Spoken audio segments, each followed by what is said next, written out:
इधर ओवैसी ने सरकार को वक्फ संशोधन बिल पर उसके मौजूदा स्वरूप में पेश करने के खिलाफ चेतावनी दी है। उन्होंने कहा कि इससे देश में सामाजिक अस्थिरता पैदा होगी। ओवैसी ने कहा कि विधेयक को पूरे मुस्लिम समुदाय ने खारिज कर दिया है। वहीं बीजेपी ने पलटवार करते हुए कहा कि कानून से ऊपर कोई नहीं, वक्फ बोर्ड को भी कानून के मुताबिक काम करना होगा। इसी पर दिखाते हैं आपको ये report.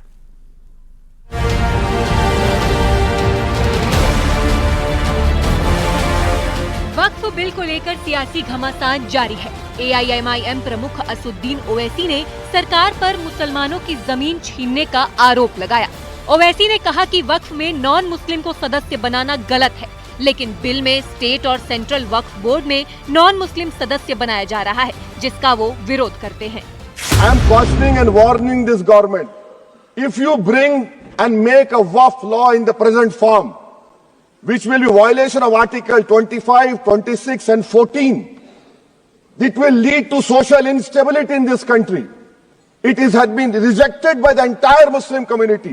No waqf property will be left. Nothing will be left, I say.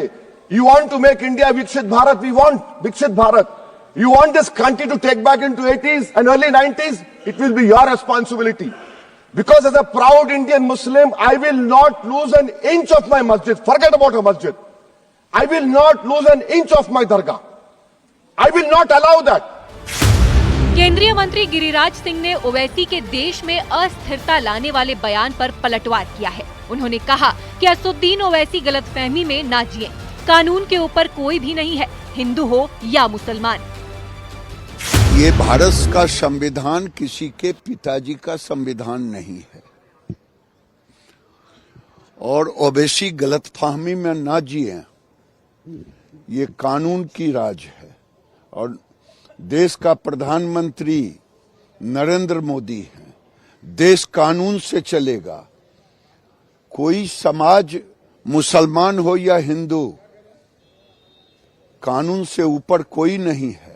बहुत डरा लिए देश को। ओवैसी ने सरकार पर सवाल उठाया तो इसका काउंटर करने वक्फ जेपीसी के अध्यक्ष जगदम्बिका पाल सामने आए। उन्होंने ओवैसी पर मुस्लिमों को गुमराह करने का आरोप भी लगाया। देखिए, वो देश के अल्पसंख्यकों के मन में भय पैदा कर रहे हैं। अभी तक उसी की राजनीति वो करते थे। उनको लग रहा है कि सरकार एक बेहतर कानून लेकर के आई है, तो अब निश्चित तौर से वक्त पे उनकी आगे की राजनीति नहीं हो पाएगी। तो अब वक्त की रिपोर्ट भी आ चुकी है, हम उसको सबमिट कर चुके हैं स्पीकर साहब को। अब ये कहना कि इससे साफ है कि कहीं न कहीं वो देश में अपनी राजनीति करने के लिए इस तरह का बयान दे रहे हैं।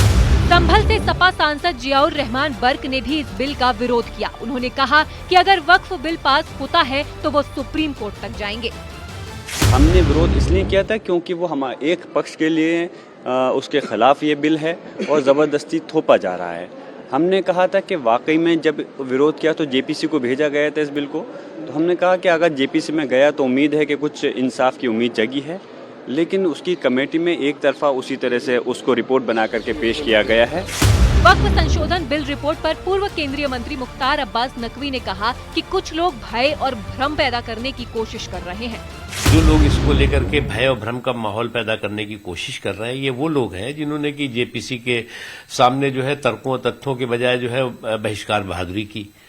अब पार्लियामेंट में भी जो है वो इनके तर्कश में कितने तर्कों के तीर हैं, वो उसके बजाय जो है वो देखिएगा बहिष्कार करते हुए दिखाई पड़ेंगे।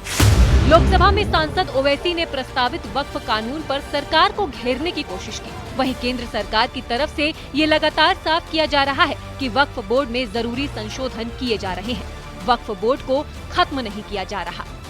न्यूज़ 18 के लिए ब्यूरो रिपोर्ट।